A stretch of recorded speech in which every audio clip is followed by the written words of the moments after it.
소아청소년과 입원 진료를 잠정 중단했습니다.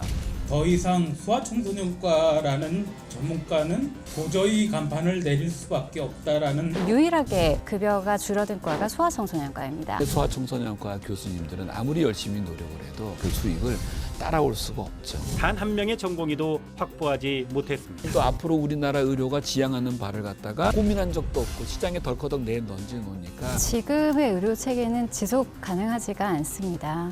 아이가 아픈데 병원에 의사가 없다. 정말 난감한 일인데요. 지금 병원 현실이 사실 그렇습니다. 그런데 다른 진료 분야에도 비슷한 고민거리가 많다고 합니다. 그 자세한 이야기 이슈 더 이슈에서 같이 알아보겠습니다.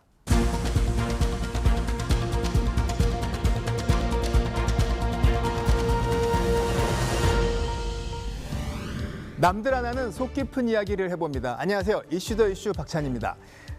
전공의가 충원이 안 돼서 입원 진료가 중단되는 경우가 있고요. 응급실에 무슨 진료 과목은 오늘 전공의가 없다. 이런 공지가 붙어 있기도 합니다. 또 다른 한편 전국의 환자들이 몇 개 안 되는 대학병원으로 몰리는 이런 난감한 상황도 벌어지고 있는데요. 자, 그 원인과 대안 박종훈 고려대학교 의과대학 교수 그리고 이주영 순천향대학교 소아응급학과 교수 두 분 모시고 자세히 알아보겠습니다. 두 분 안녕하십니까? 네, 안녕하십니까? 소아청소년과가 이 지원자가 없고요. 개원이들께서는 폐업을 한다. 이게 어떻게 된 일입니까? 지금 지원하는 사람들은 레지던트 지원하는 숫자를 보면 되는데 이게 2019년 전까지는 뭐 출산율이 적어진다는 얘기가 있었지만 그럼에도 불구하고 소아과를 원하는 학생들이 많았습니다. 그런데 2019년부터 해서 저출산과 기타 여러 사회적인 이슈 뭐 이런 문제들 때문에 많이 지원율이 줄어들어서 올해는 거의 200명 가까이를 뽑는데 30명 남짓이 지원을 한 상황이 되었습니다. 200명이라면 전국에 전국에서 200명인데 네, 200명을 뽑는데 30명. 그중에 30명 정도가 지원을 했고 서울, 경기를 제외하면 지원자가 단 2명입니다. 아니 그러면은 어떻게 되는 거예요? 그래서 대부분의 대학병원들이 지금 레지던트 1년차가 공백인 상태인데 그 병원들이 지금 3, 4년에 걸쳐서 계속 지원자가 없었기 때문에 이미 2, 3년 차도 거의 없는 병원이 많습니다. 인천의 한 상급 종합병원의 소아청소년과 입원 병동. 출입문이 굳게 닫혀 있습니다. 이 병원 소아청소년과 전공의 정원은 4명. 그런데 올해에 이어 내년에도 단 한 명의 전공의도 확보하지 못했습니다. 교수 2명이 외래 진료에 이어 밤을 새는 입원 병동 당직까지 도맡아 하는 일이 이제 한계에 부딪혔습니다. 결국 병동을 폐쇄할 수밖에 없는 상황에 내몰린 겁니다. 병실을 유지하고 있는 동안에는 연속 근무 36시간 포함해서 일주일에 80시간 이상 근무를 전문의 교수가 하고 있었습니다. 내년도 상반기 전국의 소아청소년과 전공의 정원은 199명. 그런데 불과 33명만이 지원해 지원율은 16%를 기록했습니다. 보건복지부는 소아 전문 응급의료센터 확충 등 필수 의료 분야 지원 대책을 제시했지만 의료계는 불충분하다고 지적하고 있습니다. 이유가 뭡니까? 대표적으로는 첫 번째는 저출산, 우리 사회적으로 전체적인 이슈가 되고 있는데 저출산이 문제가 되니까 당연히 앞으로 우리가 진료할 수 있는 환자의 군이 적어지는 상황이 됐고요. 근데 그 적어진 숫자를 상쇄하기 위해서는 뭐 급여가 한 사람 진료를 볼 때 더 높게 책정이 되던가 추가로 검사를 시행한다던가 뭐 비급여 항목으로 창출할 수 있는 것들을 다른 과에서는 그나마 진행을 시킬 수가 있는데 소아과는 특성상 진료를 보는 것 외에는 수익을 창출할 수 있는 구조가 거의 없기 때문에 출생률이 아주 감소를 많이 하게 되면 더 이상은 그 파일을 가지고 지속할 수가 없는 상황이 되는 거죠. 저출산 때문에 지금 소아 환자가 없는 거예요? 아니면 미래에 적을 것 같아서 지금 지원을 안 하는 거예요? 현재도 많이 줄었고 물론 코로나 영향도 최근에는 있었습니다만 최근 10년간 요양병원에서의 수익을 비교해 보면 유일하게 급여가 줄어든 과가 소아청소년과입니다. 여기서는 뭐 실질 그 물가 상승률을 당연히 고려하지 않은 상태이고 그동안의 임금이라던가 뭐 임대료라던가 이런 것들은 더 올랐기 때문에 현실적으로는 50% 가까이 수익이 감소한 거라고 보셔야 하는 상황이고 앞으로는 출산율이 반등하지 않는 이상 이 상황이 더 나빠질 걸로 예상이 되기 때문에 당연히 새로 진입하는 의사들로서는 소아과를 선택하기가 쉽지 않습니다. 소아과 가면은 줄 길던데요?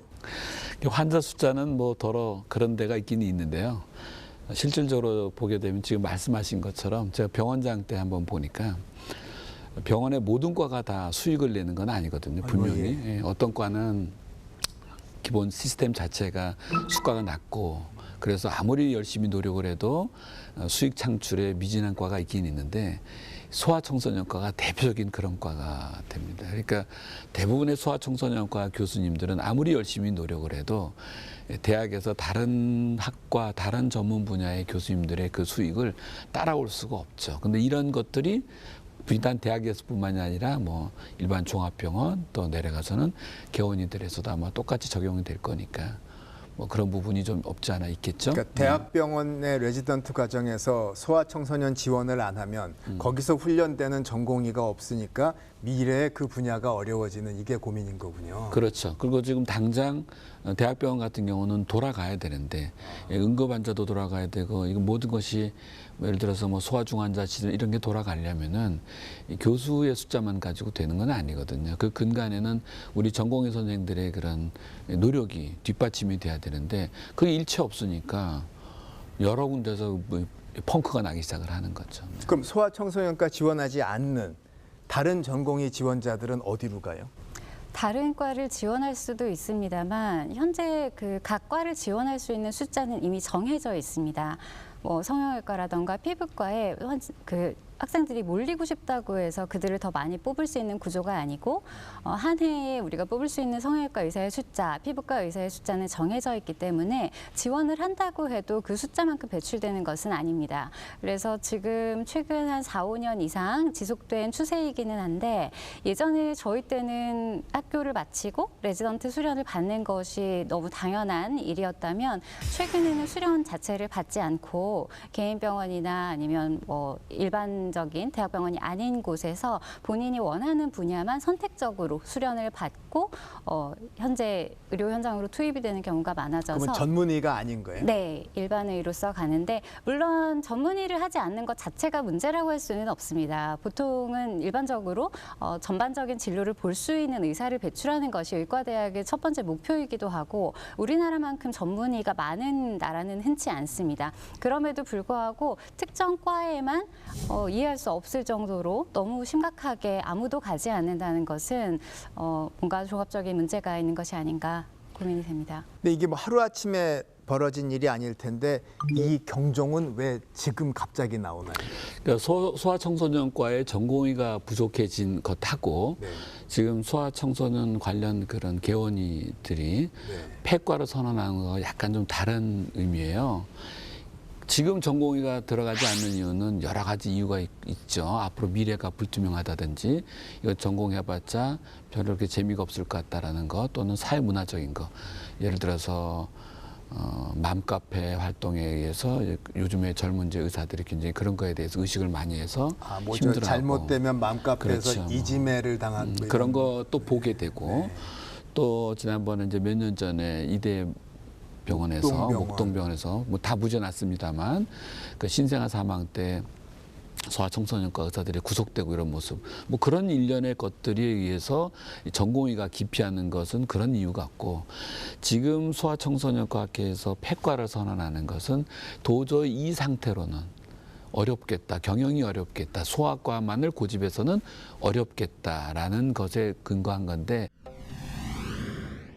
소아청소년과 개원의가 중심인 대한소아청소년과 의사회 소속 전문의 50여 명이 흰 가운을 벗고 한자리에 모였습니다. 지금 같은 낮은 수입과 열악한 환경에서는 병원을 운영할 수 없다며 폐과를 선언했습니다. 도저히 간판을 내릴 수밖에 없다라는 말씀을 드립니다. 소아과 전문의를 힘들게 안 딴 사람보다도 대우가 힘든데 어떻게 일을 할 수가 있겠느냐. 저출산으로 환자 수가 줄었는데 낮은 수가가 고착화한 데다 각종 예방접종마저 무료로 바뀌면서 진료비는 사실상 30년째 그대로, 의사들 수입은 지난 10년간 28% 줄었다고 주장했습니다. 여기에 각종 의료사고에 대한 부담과 보호자를 상대로 한 대응까지 근무 환경은 갈수록 열악해지고 있다고 밝혔습니다. 예, 그거 파다가 아기가 살짝 움직이니까 피가 났어요. 그거 갖고 3천만 원 배상이 말이 됩니까? 우리는 감정노동도 해야 되고 부모도 달래감수 치료해야 돼요. 소아청소년 환자의 1차 진료를 책임지는 개원이들의 폐과 선언으로 소아 환자가 적기에 제대로 된 치료를 받을 수 없어지는 게 아니냐는 우려의 목소리도 나오고 있습니다.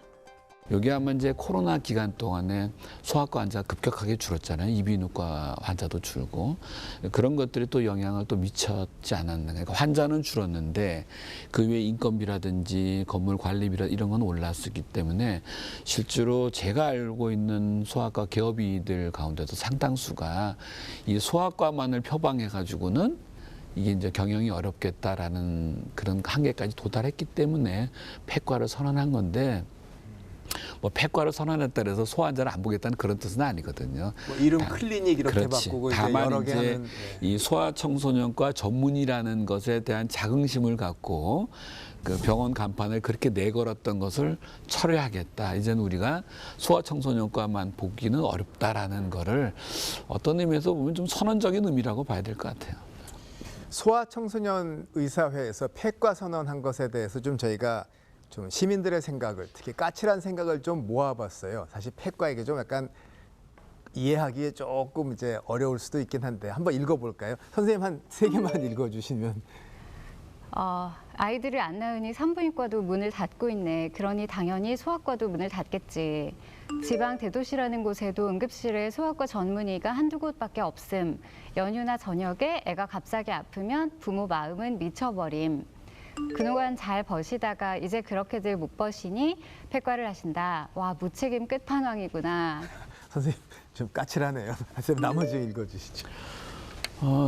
이 정도면 국가에서 소아과를 운영해야 되는 거 아니냐. 의료 종사자 처우 개선으로 건강보험료 올리자면 개거품 물면서 왜 그럼 뭐 이런 내용들이 있는데 하나 더 있네요. 하나 제가 해볼게요. 예, 그리고서 낮은 의료 수가로 인한 결과인 것만큼 이에 대한 개선이 없는 한 의대 정원 늘리고 어쩌고 해봐야 소용이 없다. 자, 이게 뭐 물론 까칠한 것만 본 거니까 편향적일 수는 있는데 그러나 또 속마음이 담겨 있잖아요.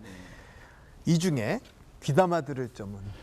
귀담아 들을 점이라고 한다면은 이제 국가에서 소아과를 운영해야 하는 거 아니냐라는 이 의미의 뜻은 약간 공공의료 같은 생각 같죠. 뭐 그런 의미라기보다는 제가 받아들일 때는 이 정부가 이제 관심 가져야 되는 거 아니냐 뭐 그 정도로 저는 받아들이겠습니다.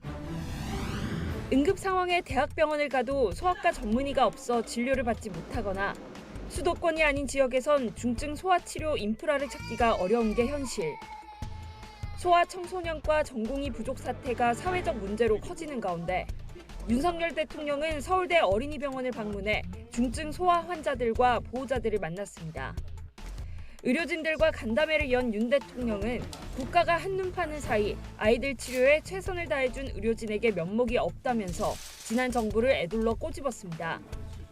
이어 아이들 건강을 챙기는 게 국가의 최우선 책무라고 언급했습니다. 24시간 상담, 중증 이런 소아 진료 체계들 저희들이 조금 더 어떤 이런 공공정책 면에서 더 보강을 해가지고 아이들이 커나가는데 지장이 없도록. 소아과를 기피하는 현상에 대해서는 의사가 아닌 정부 정책이 잘못된 탓이라고 지적했습니다. 그러면서 건강보험이 모자라면 정부 재정을 투입해서라도 바꿔야 한다고 강조했습니다.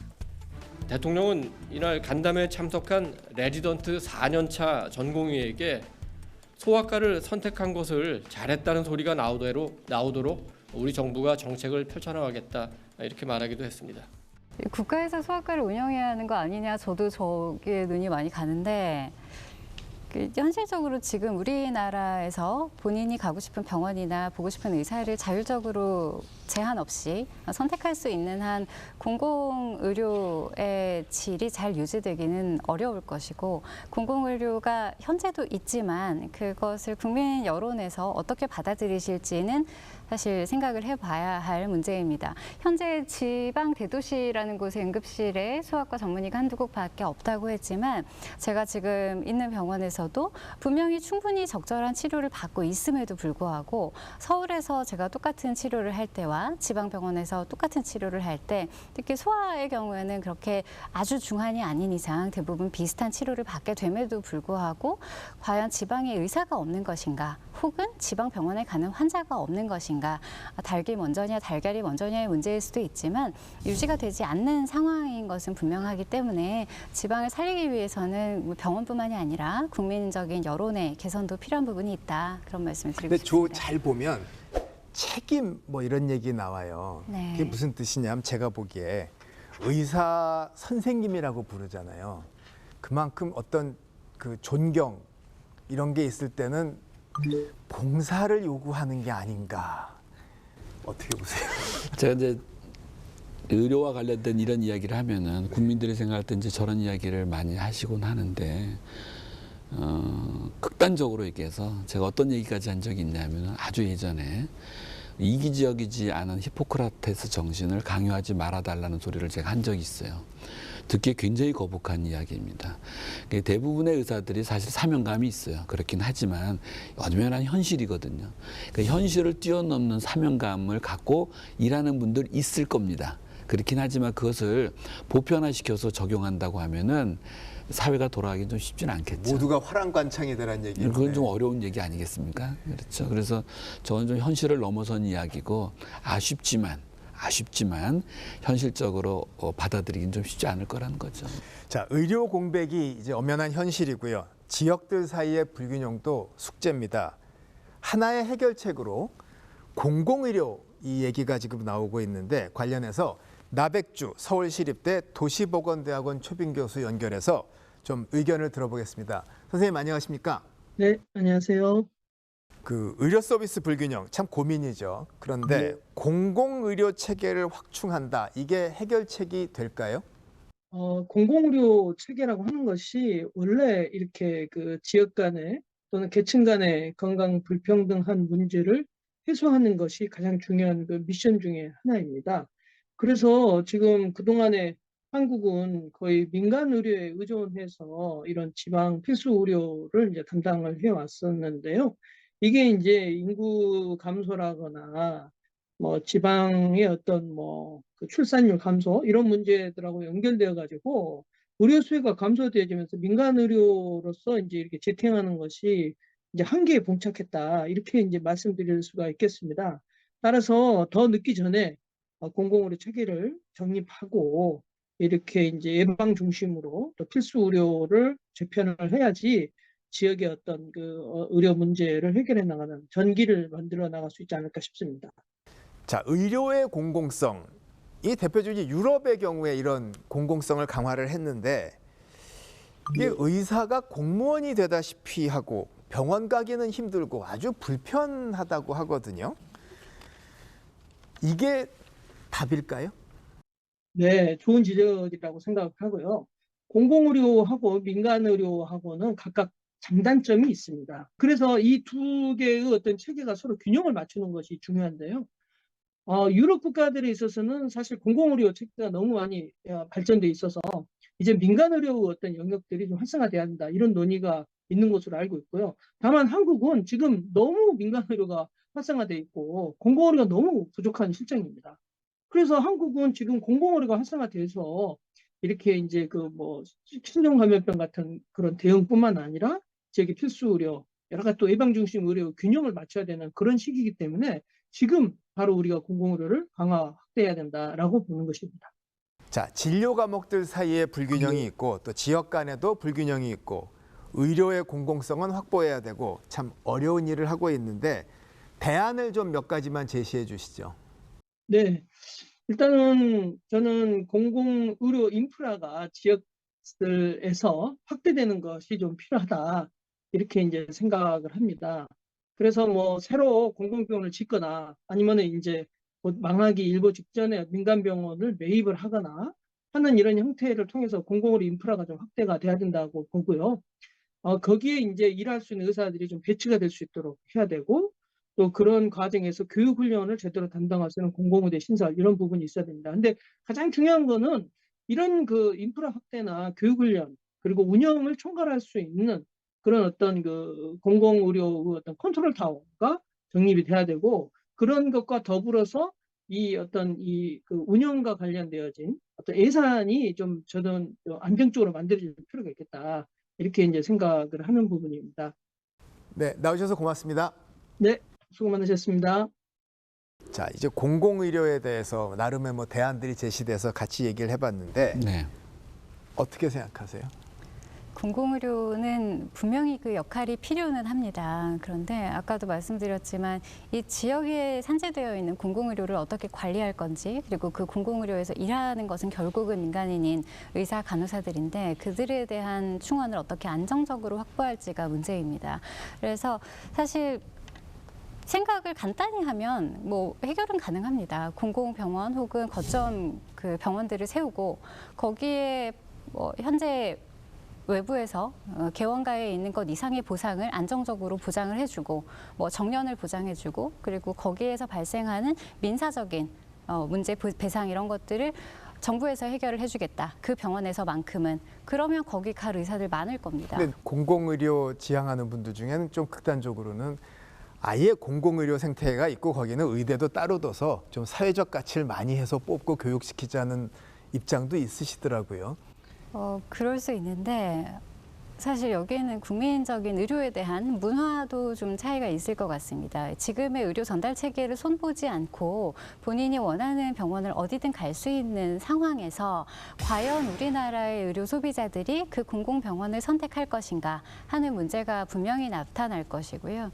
지금은 충분히 각급 국립대학병원, 사립대학병원들이 충분한 자원으로 운영이 잘 되고 적절한 치료를 할 수 있음에도 불구하고 빅5로 몰리는데 우리나라가 생각하는 국립의료라던가 극단적으로는 사실 그곳이 더 좋아야 한다고 생각은 합니다만 군의관제도 혹은 군대 병원에 대한 우리 국민의 인식이 과연 어떠한가, 과연 그것을 믿겠는가. 사실 가장 먼저 저는 손봐야 할 것은 정말 그 국군 병원들부터 가장 최고의 의료가 들어가야 한다고 보는데 지금 그조차 잘 유지가 되고 있지 않은 상황에서 공공의료를 그냥 각급에 배치를 하겠다. 그리고 공공의대를 통해서 또 배치를 하겠다. 그러면 그 공공의대에 들어가는 것 자체가 사립의대에 들어가는 거에 비해서 분명히 인식이 다를 텐데 거기에 대한 해결책이 있는가? 그게 현실적으로 불가능하다고 저는 보는 게 일단 재원 자체가 말이 안 되는 거예요. 전 국민이 의료보험을 냈는데 공공의료라고 해서 따로 만들어. 그럼 이건 세금으로 한다는 뜻이잖아요.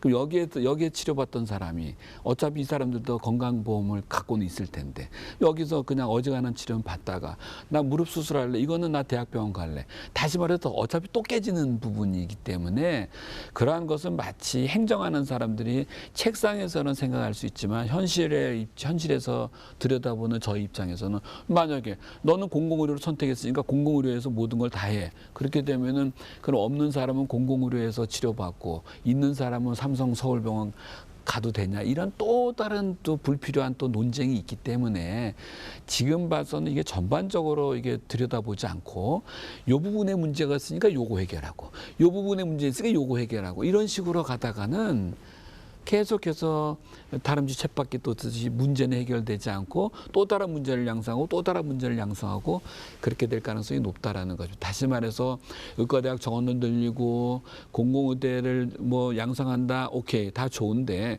그것이 과연 지향하는 바가 무엇이고 어떠한 틀 속에서 할 것이고 그것을 어떻게 운영할 것이에 되는지에 대한 심각한 고민 없이 그냥 툭 하면 던져서 왠지 그럴 것 같다라는 정책으로서 던지는 건 좀 무책임한 것이 아닌가. 그것이 과연 우리나라 의료의 앞으로 미래를 볼 때 또 다른 문제를 야기할 가능성이 오히려 더 많지 않겠느냐라는 생각을 해보는 겁니다.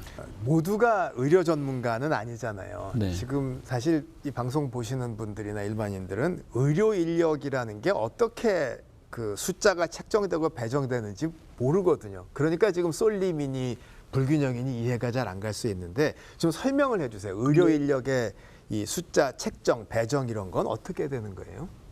의과대학의 정원은 교육부에서 관장하는 것이기 때문에 한번 정해진 것을 바꾸기가 쉽지는 않을 것 같고요. 그리고 이제 원래는 우리나라 형편에 맞춰서 인구가 증가한다든지 의료 수요가 는다든지 하면 이거 탄력적으로 운영할 수도 있어야 되는데 실제로 교육부에서 대학 정원을 늘리고 하는 것에 그런 것에 대한 어떤 고려는 없을 거라고 제가 생각을 하고. 의대 정원은 이제 의사 면허 수랑 직결되고 그런 거죠. 전공별 배분은 어떻게 합니까? 전공별 배분은 학회라는 게 있어요. 뭐 소아청소년과 학회, 그다음에 이제 정형외과 학회 이런 학회와 병원협회 이런 곳에서 상의를 해가지고 그 TO를 이제 정하죠. 이런 정형외과 학회에서 우리는 한 해 한 300명 정도가 필요할 것 같아라고 얘기를 하면은 그런 이제 병원협회의 교육 수련 관련 물론 이제 복지부랑 상의를 해가지고 정하게 돼 있는 거예요. 그렇게 결정이 되게 돼 있는데 이런 과정 속에서 그 어느 곳에서도 그러니까 인구수의 변화라든지 또 지역 편중화 현상이라든지 이런 거에 대한 고려를 한 것은 없죠. 이거는 지금 보시면 알겠지만 전부 다 전문가 집단끼리 그냥 해버린 거잖아요. 그러다 보니까 과연 우리나라의 의료 인력의 숫자라든지 배분이 적절한 것이냐 이런 거에 대한 연구 자체가 돼 있질 않고 막연하게 그냥 OECD 평균으로 보게 되면 인구당 몇 명이다 이런 정도로밖에 지금 안 나오는 거죠. 아니 근데 이제 신문만 봐도 뭐 노인 고령화 사회에서 노인의 삶을 어떻게 할 것이며 요양을 어떻게 할지 그다음에 소아응급은 어떻게 할지 혹은 뭐 다 나오잖아요, 이슈들이. 그러면 그 이슈를 문제 해결 관점에서 장기 전략 계획을 안 세우나요? 안 세웁니다. 바보들인가요? 정부가 단 한 번도 세운 적이 없습니다. 이것을 제가 단언할 수 있는 거는 분명히 의료법상에서는 해마다 아니라 5년마다 장기 플랜을 세우게 돼 있는데 한 번도 세운 적이 없다가 작년인가 언젠가 한번 플랜을 세운다고 한 적이 있는데 지금 사회자분께서 말씀하신 것처럼 우리 고령화 사회니까 앞으로 또는 저출산 사회지만 우리 소아 청소년과 전공하는 이런 사람들이 대우받는 우리 시스템으로 앞으로 갈 거다라고 어나운스하고 그런 시스템을 계속해서 개발했다고 한다면은 오늘날 이런 문제가 발생하지 않는데 정부가 단 한 번도 앞으로 우리나라 의료가 지향하는 바를 갖다가 어나운스한 적도 없고 고민한 적도 없고 시장에 덜커덕 내던져 놓으니까 수가하고 평가 들고 그냥 그 폰만 잡아요. 그거밖에 하는 게 없으니까 당연히 그거를 마주보고 있는 우리의 젊은 세대들은 아, 이과는 앞으로 전망이 없겠네라는 걸 하고서 포기를 해버리는 거죠. 이런 나라는 없습니다. 이렇게 의료 시스템을 이런 식으로 운영하는 나라는 없어요. 이거는 후진국에서도 이렇게는 안 하는데 대한민국의 의료가 이렇게 된 것은 제가 볼 때는 한 3, 40년 전 셋업 할 때부터 그냥 폴리티컬하게 정치적 관점에서만 바라봤던 것이지 정말 전문가 영역에서 정말 좋은 의료 서비스에 대한 논의를 해본 적이 없는 거예요. 왜냐? 그때는 중요하지 않았던 분야거든요. 근데 막상 답을 찾자고 모이면 종합병원, 개업이 다 얘기가 다를 거고 전공 진료 분야별로도 다 이게 속사정이 다양할 테니까 답 찾기는 어려울 것 같네요. 이게 제일 문제는 이게 30-40년 전에 이 전국민 건강보험 그리고 요양기관 당연지정제가 시작이 된 것 자체는 굉장히 좋은 취지였습니다. 그리고 그때만 해도 의료 접근성이 현저히 떨어졌고 그래서 많은 환자들에게 정말 필수적인 의료를 제공하기 위해서 어쩔 수 없이 도입했던 제도는 맞아요. 7월 1일을 기해 도시지역 의료보험이 실시됨에 따라 전국민 의료보험 시대가 열렸습니다. 1977년 500인 이상 직장에서부터 출발한 우리나라 의료보험은 12년 만에 의료보호 대상자를 제외한 3,800만 전 국민이 누구나 치료비 걱정 없이 양질의 의료 혜택을 누리게 됐습니다. 전국민 의료보험 실시와 함께 새로운 의료 전달 체계가 실시돼 각자 의료보험증에 기재된 거주지 의료기관에서 진료를 받음으로써 특정 종합병원에 환자가 집중되는 현상을 방지하게 됐습니다. 그리고 동시에 그때는 의사 숫자도 너무 적었기 때문에 당연히 독과점의 문제가 발생할 여지가 있었습니다. 그래서 그 시대에는 적절한 제도였어요. 그런데 지금은 우리나라의 의료 접근성이 사실상 세계에서 가장 좋고 의사 숫자도 계속 뭐 부족하다고 하시는데 실제로 지금 우리나라의 진료량을 고려했을 때 절대로 부족한 상황은 아닙니다. 그래서 그걸 독과점으로서 뭔가 의사들이 마음대로 가격을 올릴 것이다. 그게 가능하지가 않아요. 그렇기 때문에 오히려 지금은 예전에 그 우리나라가 개발도상국이었고 의료 접근성이 떨어졌고 의사들이 너무 적었을 때 시스템에서 완전히 탈피를 해서 이거를 선택할 수 있게 필수 의료에서도 당연히 보호자들 혹은 환자들이 선택할 수 있게끔 하는 그런 부분들이 더 많아져야 하고, 정부의 역할은 정말로 공공 영역 그리고 정말 도움이 필요한 장애인이라던가 뭐 저소득층에 집중이 돼야지, 지금의 건강보험은 정말 보험적인 역할을 하는 것이 아니라 할인 카드에 불과하다고 저희는 생각을 합니다. 그러면 당연히 도덕적 해이가 발생할 수밖에 없고, 환자들은 계속 본인이 낸 보험료 이상으로 소비를 하려고 할 것이기 때문에 합리적인 개인의 판단이죠. 하지만 그 결과가 현재 국민고용공단 그 보유금의 고갈로 나타나고 있고, 아마 10년 내에 이 추세대로면 파산할 수 있다는 전망이 나오는 것도 그런 문제들 때문이라, 이것을 시장에 맡길 거면 정말 가격까지 혹은 진료의 선택까지 시장으로 푸는 영역이 반드시 앞으로는 생겨야 한다고 저는 생각합니다. 의대 정원 늘리면 해결이 돼요? 의대 정원 뭐 늘리셔도 됩니다.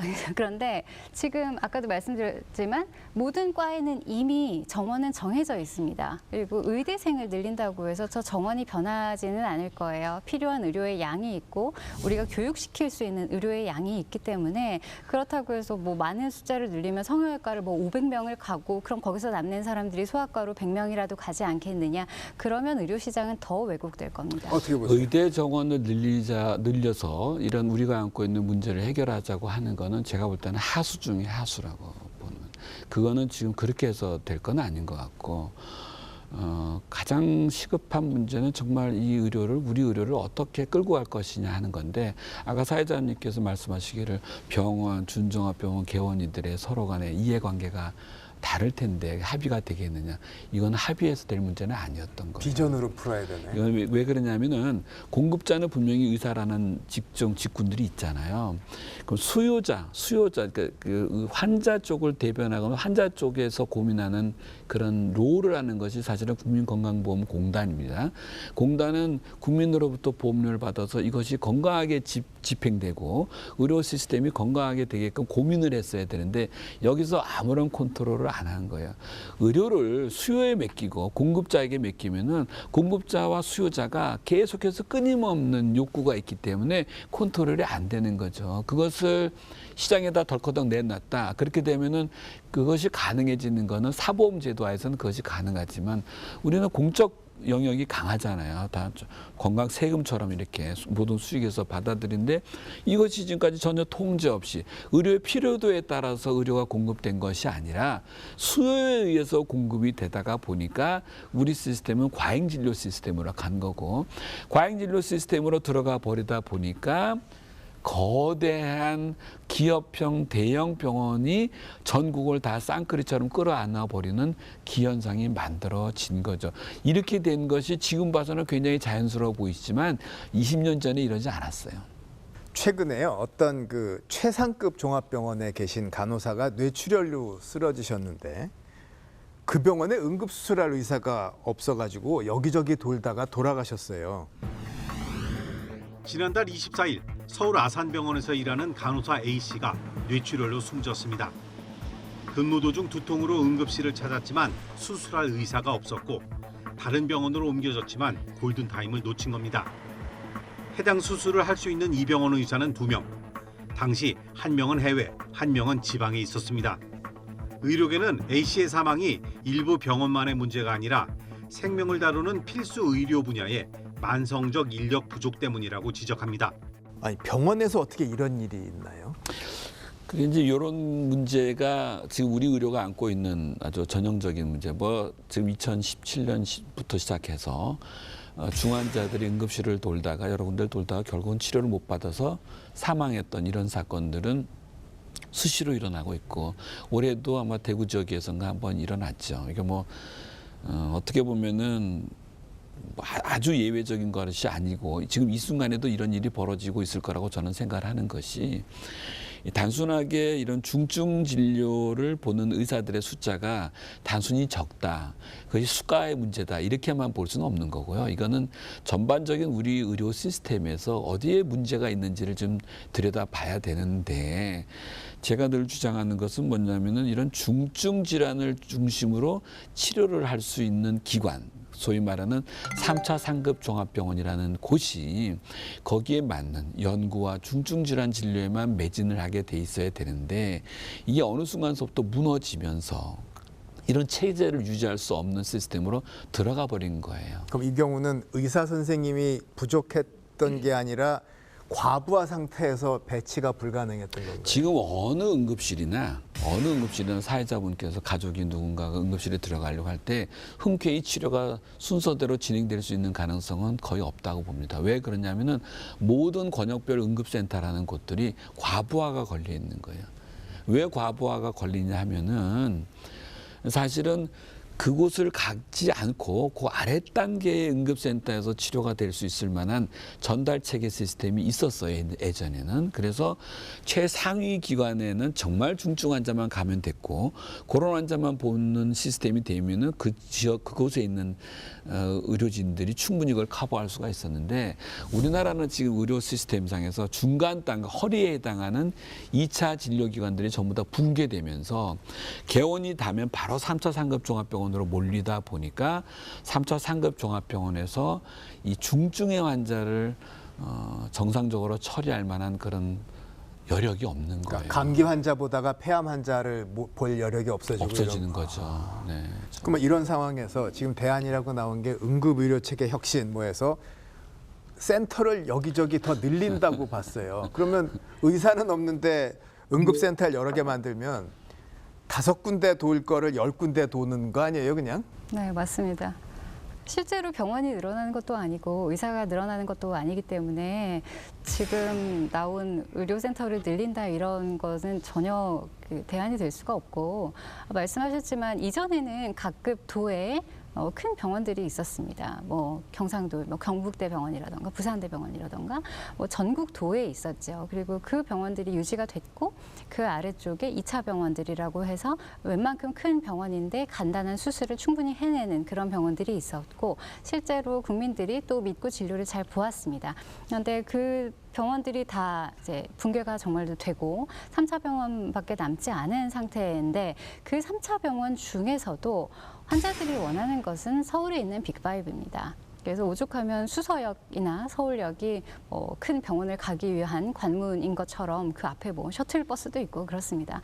근데 그 5개의 병원이 전국의 환자를 다 몰아가다 보니 그리고 그 과정이 너무 쉽고 아무 제한이 없고 하다 보니까 거점에서 충분히 본인들의 역할을 하고 있던 병원들이 너무 많이 무너졌어요. 3차 병원조차도. 그리고 국립대 병원들이라던가 더 큰 규모의 병원들이 유지가 될 수 있었는데 크게는 2가지입니다. 경제적으로 그런 환자들이 점점 더 서울로만 몰리기 때문에 경제적으로 유지하기가 어려워지고 그러다 보니 시설 투자를 한다던가 의료진 확충에 당연히 소극적일 수밖에 없고 그러면 당연히 또 신뢰가 떨어지고 그렇게 악순환이 되는 부분이 있고요. 그리고 조금만 흔하지 않은 병이나 심지어 흔한 병이어도 그래도 서울로 가야지라는 인식 때문에 지역에 남아있는 의사들의 자부심이라던가 이런 본인의 진료에 대한 그런 마음이 떨어지다 보니까 지금 젊은 의사들의 경우에는 점점 더 지방으로 가는 것은 뭔가 도태되는 것 같은 느낌을 받을 수밖에 없는 상황이 되었습니다. 사실 정말 우리가 불필요하게 어떻게 보면 서울의 대형 대학병원에 몰리는 게 사실인데 이게 왜 문제고 이렇게 되면 어떤 일이 벌어지는지 좀 말씀해 주시겠어요? 자, 예전에 이게 조합형 의료보험 시스템이 있은 적이 있습니다. 2000년에 의료보험의 재정이 전부 다 통폐합되면서 벌어진 일이에요. 예전에 지역의료보험이라는 게 따로 따로 조합이 있었고 공무원 조합이 따로 있을 때에는 지역에서 발생된 환자는 예를 들어서 뭐 전남 목포의 환자는 전남대 병원 가는 것이 거의 파이널이었어요. 거기서 서울 오는 경우는 예외적으로 있었지만 근데 이것이 재정 통합이 되면서 누구나 갈 수 있는 사실 이렇게 운영하는 나라는 없습니다. 이렇게 움직이는 국민도 없고 어느 날부터 모든 환자들이 서울로 그것은 비단 의료뿐만이 아니라 교육도 그렇고 경제도 다 그렇게 되지 않았습니까? 그래서 서울의 몇몇 병원들이 그 당시에 마침 기업형 병원들이 만들어지면서 대학병원들이 영리화를 추구하는 모습으로 변질이 되면서 어느 순간서부터 수도권도 아닙니다. 수도권에 있는 대형 병원이라고 얘기를 했더니 어떤 병원장님이 굉장히 화를 내는 게 나도 수도권인데 우리 병원 뭐 하나도 등 못 본다고 하는 게 다시 말해서 기업형 병원의 소위 말하는 빅5라는 병원에만 해당이 되는 이야기라고 저는 봅니다. 이런 것까지도 고민을 해야 돼. 전달 체계까지도. 근데 제가 좀 무식하게 얘기를 해보자면 아니 아픈 사람한테 네. 아니 나 서울의 좋은 병원에 가서 나 치료받고 싶다는데 전달 체계는 이런 거고 뭐 이게 설명이 됩니까 이게? 그렇더라도 지금 정책은 그들의 목소리로 따라갈 네. 거라고요. 정책을 갑자기 어느 날 갑자기 뭐 아파서 서울 간다고 하는 걸 KTX에서 끌어내릴 수는 없겠지만서도 정책적으로 그런 환자들이 그 지역에 있는 대학병원에서 그 지역에 있는 준종합병원과 종합병원에서 치료하는 것이 올바른 선택이었다라고 이해될 정도로 정책적 변화가 있어야 되는 거예요. 실제로 빅5라고 하는 그런 대형 병원에서의 치료의 결과가 지금 우리가 논의하고 있는 지방에 있는 유명 대학병원의 결과보다 좋다라는 에비던스가 없어요. 가서 3분 만나고 그러니까 사실 이게 뭐 하는지도 잘 모르죠. 말도 안 되는 짓거리들을 지금 하고 있는 겁니다. 이런 것들을 이거를 시장에 맡겨놓는다, 환자들의 어떤 지성에 맡겨놓는다, 의사들의 어떤 공공성에 맡겨놓는다, 불가능한 일이에요. 바로 그런 것 때문에 제도가 필요한 것이고 시스템이 필요한 것인데 당장은 안 그렇게 하더라도 앞으로 10년 후, 20년 후에 우리의 의료 서비스가 지향하는 바가 지금이라도 플랜이 세워진다면은 저는 가능할 거라고 봅니다. 그러면 의료 공백, 쏠림 현상 뭐 여러 얘기를 했는데요. 마무리로 이 얘기는 꼭 남겨야 대한민국 의료가 살겠다. 한 말씀씩만 해주시죠. 지금의 의료 체계는 지속 가능하지가 않습니다. 그래서 최소한의 국민들에게 의료적인 안전망을 쳐주기 위해서는 건강보험이 아니라 아예 건강세, 뭐 다른 얘기가 될 수도 있겠습니다만 그런 명목으로 공공의료를 일부 유지는 해야 합니다. 하지만 그 외에 본인이 본인의 의료비를 어느 정도 납부할 수 있는 그런 군에 분명히 있고 또 지금 보험료를 많이 납부하시는 분들이 있는데 실제로 지금 같은 보험료를 내고 있지 않죠. 근데 같은 보험료를 내지 않고 더 많은 보험료를 내도 똑같이 정해진 의료를 받아야 합니다. 그렇기 때문에 그렇게만 묶어놓으면 그런 분들이 이제 이탈을 할 수가 있어요. 그렇기 때문에 사보험에 대한 논의가 조심스러운데 그럼에도 불구하고 공공보험과 사보험이 공존할 수 있는 시스템으로 가야지 국민건강보험 단일로서 현재 의료 전달 체계를 개편하지 않고 유지하는 것은 어불성설이고 어느 정도는 보장성을 줄여야 유지가 가능한 부분이 분명히 있는데 정치권의 결정이 쉽지는 않을 겁니다. 그러나 의료를 유지하기 위해서는 현재의 고보장 에 대한 것은 문제가 있고 분명히 손을 봐야 하고 거기에 대해서는 국민들이 각자 본인의 몫도 있다는 것을 분명히 인식은 하셔야 할 것 같습니다. 저는 이제 흔히 우리나라 의료를 얘기할 때 전 세계에도 없는 굉장히 좋은 의료라고 막 칭찬하는 모습들을 많이 봅니다. 그런데 지금 보면은 응급실 돌다가 사망하는 환자가 있잖아요. 어제까지는 우리의 의료 시스템이 좋은 의료였을 수 있습니다. 그러나 이 시스템 가지고서는 미래가 없어요. 지속 가능성이 없다라는 거죠. 그것은 재정적인 문제, 전달 체계의 문제, 철학의 문제 모든 것들이 담겨 있는 것이고 또 우리 사회가 안고 있는 저출산 고령화 사회 문제까지도 다 의료 속에서 이것이 들어가 있는 거라는 것이라. 다시 말해서 지금이라도 어제까지 괜찮았다고 생각했던 우리 의료를 지금이라도 10년, 20년 후를 보고서 아주 장기적인 플랜을 잘 세워야만이 될 때가 바로 지금이다라는 생각을 합니다. 자, 이 유능한 의사가 오로지 신념과 소신만으로 정말 어려운 환자들을 살려내는 그런 드라마가 인기죠. 또 이분은 의료 체계의 문제, 병원의 내부 정치 이런 것도 다 이겨냅니다. 사실은요, 이게 그만큼 현실의 벽이 두텁고 또 판타지로나 풀 수 있는 그런 답답한 상황이란 얘기 아니겠습니까? 그래서도 오늘 나와서 정말 애써주신 두 분, 박종훈 고려대학교 의과대학 교수 그리고 이주영 순천향대학병원 소아응급학과 교수 두 분의 말씀이 정말 소중한 것 같습니다. 자, 대단히 고맙습니다. 감사합니다. 감사합니다.